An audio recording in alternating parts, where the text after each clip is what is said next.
Hi guys, Jordan from POP Campers.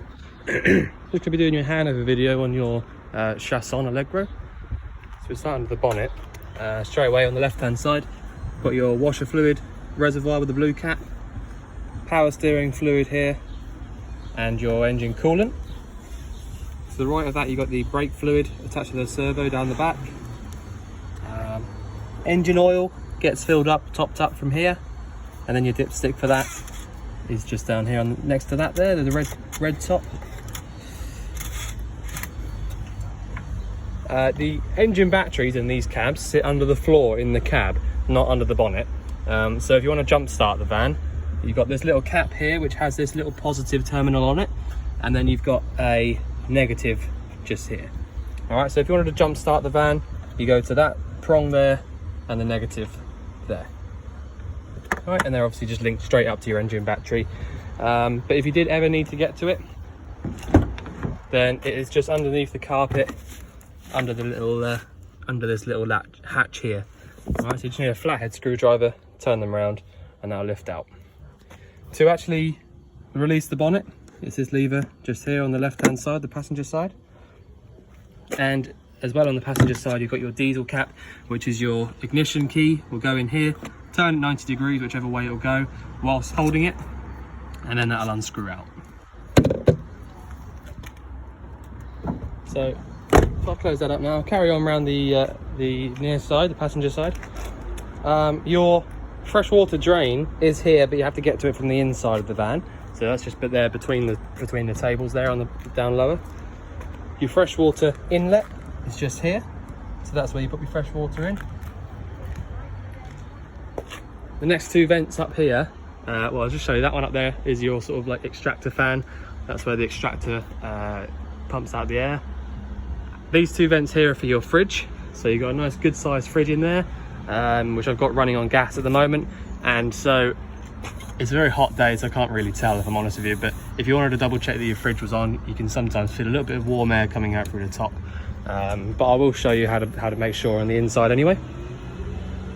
This little cap here, that's for your hookup. So when you get to your campsite, or if you're at home, either way, that's where you pop your hookup cable in. And just tap it over like I've just done there. Otherwise they do flap open when you're driving. Next we've got the boiler vent. So that's your Truma heating and hot water. Now, even though it's hot, I can feel hot air coming out from underneath this one, through that vent underneath, the little black hole. So I've got that on hot water only at the moment, obviously on the gas. And yeah, so I'll show you how to make that work on the inside, but that's the vent there for your boiler. Behind here, I'll show you how to get to it from the inside, but this particular boiler that you've got has got an automatic dropout valve. So basically when the temperature gets so low that the boiler thinks it needs to drop the water out so it won't sort of freeze up and expand and break the pipes, the little red dropout will drop down and it will let all the water out underneath the van from the boiler. So someone has fitted this little pulley so that if you find that you put your pump on and all the water's just coming out just back here, then just come to this little pulley here and pull it up. And then once you've done that, try it again, and if no more water comes out, then it's back up. But yeah, so that's that. 2 bike rack at the back. So basically, if I just show you, pull the bike rack down, pop your wheels through these straps here, and then literally grab onto the top of the bike with this strap like that. And obviously that one as well for the other bike. So nice and easy. Pop that back up, put that down, that's it, that's ready to drive. So a bit more important on this side, you've got your electric adjusting bed. So that's how you adjust that from here. So you go obviously down if you want to go down, and up if you want to go up, but that's how you get to there. So that basically allows you to have a bigger garage or smaller garage, or taller bed or shorter bed, up to you. You've got a light back here and a plug socket as well, just in case you ever needed it. And obviously that sort of plug will only work when your hookup's plugged in. But yeah, So then we've got the toilet cassette. So you've got a fresh water flush on this one, so you don't need to put any pink fluid in a separate container. It's literally just a case of, if you've got a little bit of water in the tank, then you have flush fluid. To take this cassette out, you lift up on the yellow tab and then pull it all the way out. And then when you're emptying this out, you need to hold that yellow button in, and then, you know, release it when you're going to put it back in, obviously. But yeah, if you ever find that you're trying to take this out, because that is as simple as they are, there's nothing else to it. But if you find that you go to take this out one day and you can't go any further than about here, then you need to go back inside to the bathroom and close the flap on the toilet, because you'll find that you've left it open. But yeah, it's pretty simple. Got your waste drain here, so if you push all the way in, that's the waste totally sealed up and it won't let any water out. And if you put it open, then the waste will come flowing out underneath. So that's when you go over to your waste point at the campsite, or put your roll away underneath, you know, whichever one. So yeah, that's where your waste comes out from. Also, you've got your habitation door, which you need to be a bit careful on. You need to make sure that this little bit here, which latches onto the door, can be put up like that, so that you don't catch yourself on it when you're going in and out. But if you accidentally leave it in a position where it can't latch into the door, then you can see a little bit. There's not much anything can be done about it, but you can see it's happened a couple of times before, where it's a bit grazed up. So just make sure that you've definitely got this down before you try and close the habitation door. But other than that, it's you know, because if I put this up now, the door won't close. So you need to make sure that you got it down. So yeah, the next one along is the gas locker. So you've got a little diagram here telling you how to turn them off, but I will just show you anyway. Your regulator up here, you don't need to worry about any of this. This is just from where we're testing it, you know, test the actual regulator itself. You've got a relatively new pigtail by the looks of things.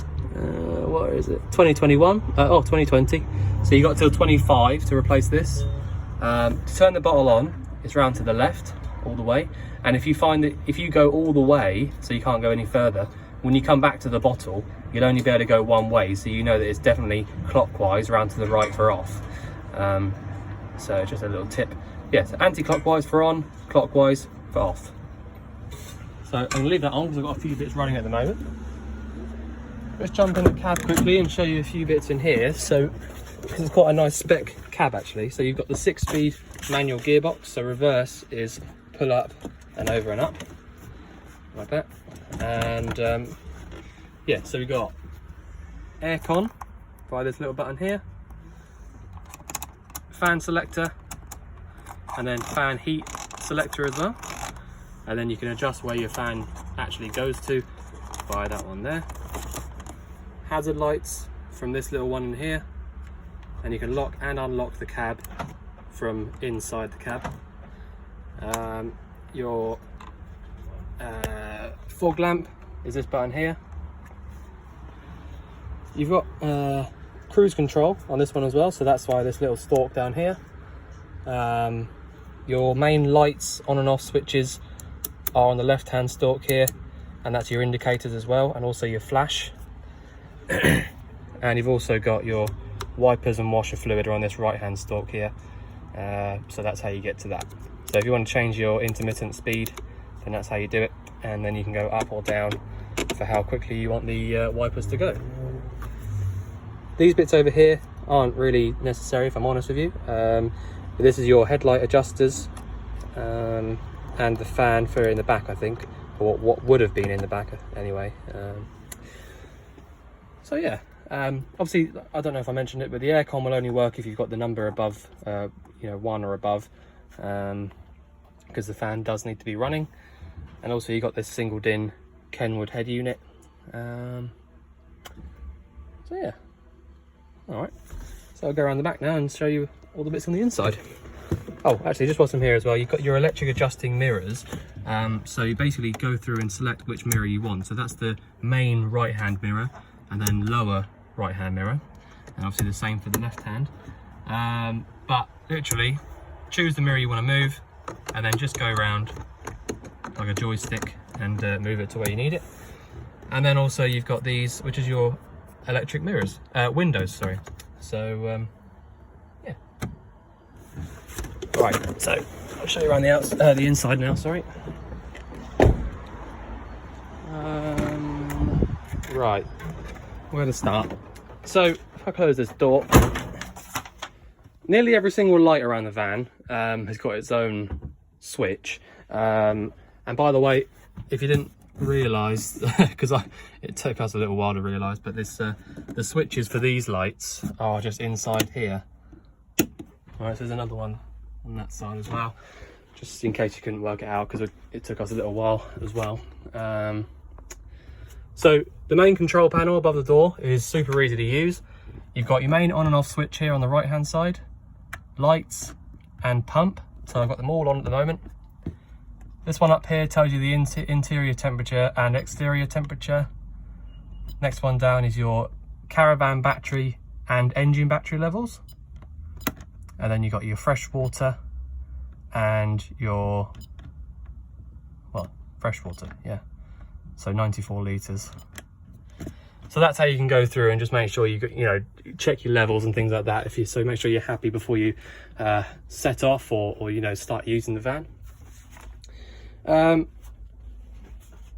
Okay, so next thing we've got, so I've got the pump on. So this is what the first thing you're going to want to do when you actually come into the van is basically put the pump on and then pull the tap.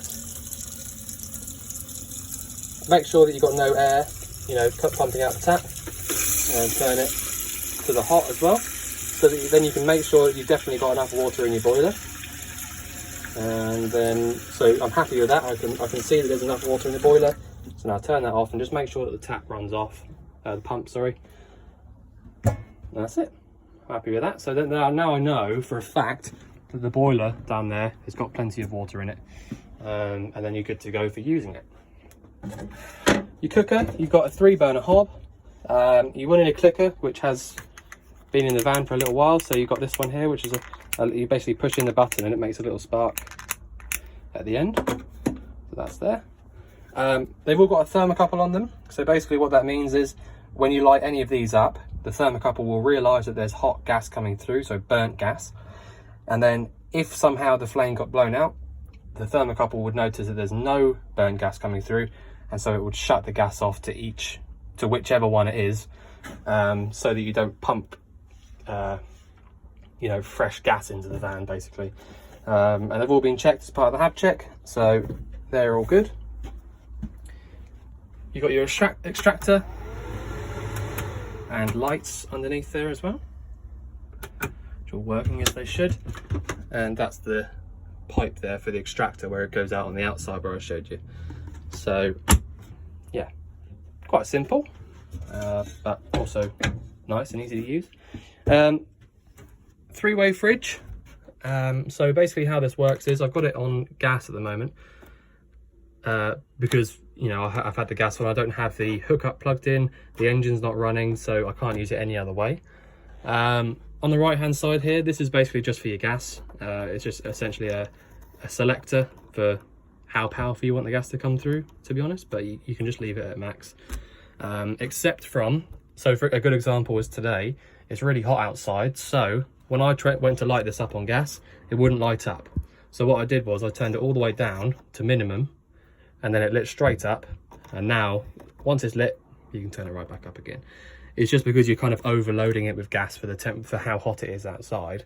You know, so yeah, so if it's really hot outside and it won't light up, just turn it all the way down, try it again, and then once it is lit, you can do whatever you want. So the gas gets the fridge cold on its own really nicely. Doesn't matter how much is in the fridge, the gas will always get it nice and cold after a good few hours. The electric, the hookup, again, exactly the same. That'll get the fridge really, really cold. But the 12 volt here, which is for when your engine's running only, won't get the fridge cold on its own. So you do need to make sure to make it cold either via the hookup or the gas first, and then just choose the electric, the 12 volt one for when you're driving. So the easiest way to do that, I think, is to get the fridge cold either the night before or at least a good 3-4 hours before you go away, either via the hookup or the gas. And then when you get to starting the engine up and leaving, obviously switch your gas off, but then choose your 12-volt symbol down here for when you're driving, and then when you get to where you're going, everything will still be freezing cold inside the fridge.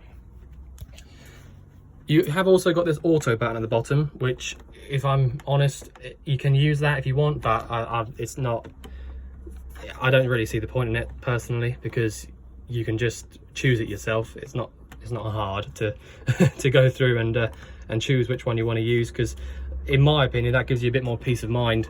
Because if you left it on auto, every now and again it might get a bit confused and say, oh, I want to use it on electric, but you might not even have an electric hookup plugged in. So if you just go through and choose which one you want to use, it's much easier that way. And then you've got this little button on the left hand side, which is a little fan on the back. Again, so that's just for if it's really hot outside, but really you're very rarely going to have to use that. I mean, I think really it's more for if you're going abroad. It's, you know, when it's really, really hot. We don't really get that kind of temperature over here, unfortunately. So yeah, so that's what that is. You've got these little locks here to lock and unlock the freezer compartment and the main fridge compartment, and that works by pushing it over like that, and that's locked up. And then the same again, push it over the other way. So whatever symbol is showing is what it is, right? So the lock symbol is showing, so it's locked, basically. So yeah, same with that one. But anyway, yeah, so I'm gonna leave it on gas for a minute. The next one, we got your oven and grill. So again, you need a little clicker. Well, actually, no you don't, my bad. You got a little igniter in here. So as soon as you push down on this, the igniter starts. And if you see, if you pushed in and round to the right, the grill would light up. If you push in and round to the left, the oven would light up. Right? But yeah, pretty easy. The next thing is your boiler controller. So Trumatic C is what that is. I'll just take the keys out of my pocket, I don't want to sit on them. Yeah, so Trumatic C. So that is the boiler on gas, basically. All right, so it's really simple. The little dial in the middle, I would leave that. I wouldn't put it any higher than sort of 7 or 8 personally. It's just it gets plenty hot enough anyway. So if you got it in the position where I've got it in, which is at 40 degrees, that means 40 degrees hot water. And if I went up one more, that means 60 degrees hot water. So that's hot water only. That's nothing, no heating, nothing like that. If I went back to the middle, I'll show you what I'm doing. Went back to the middle, then that is the boiler totally off. The flame is now out. If I went down one, that's heating only. So now the hot air will be pumping around the little vents around the bottom. And if I went down one more, then that's hot water and heating. So the yellow light inside there, that means hot water. So that means that your water's heating up. All right. So that's why when you go to the heating only button, the yellow light isn't there. So as long as you've got the yellow light there, that means your water's going to be heating up. If you don't and it's still on, that means you've got heating only. But yeah, so back there for the heating, or all the way off, to turn it all the way off. You can get to the top of the boiler from here by lifting that little cap up, but you don't really need to. But yeah, so if I just pop the cushion down again, so you can see how you could bring the bed up higher if you wanted to. But yeah, it's up to you. You know, like I said, it's up to you how you want it. You can really make it your own. So the toilet, the flush is back here. So you push and hold on that button, and you can hear the flush fluid pumping through, which I said, like I said on the outside, it's just fresh water. And then to drain it out, close the lid because it can splash a little bit. Just to drain it out, or where am I? Open it up, and then close it back over.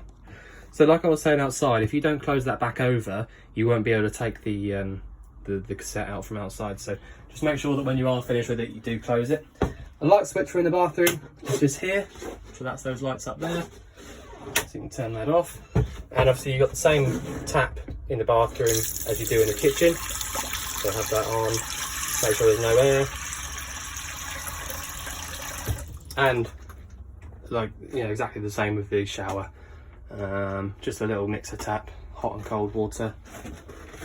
But yeah, not really much else to show you really. It's just nice and easy.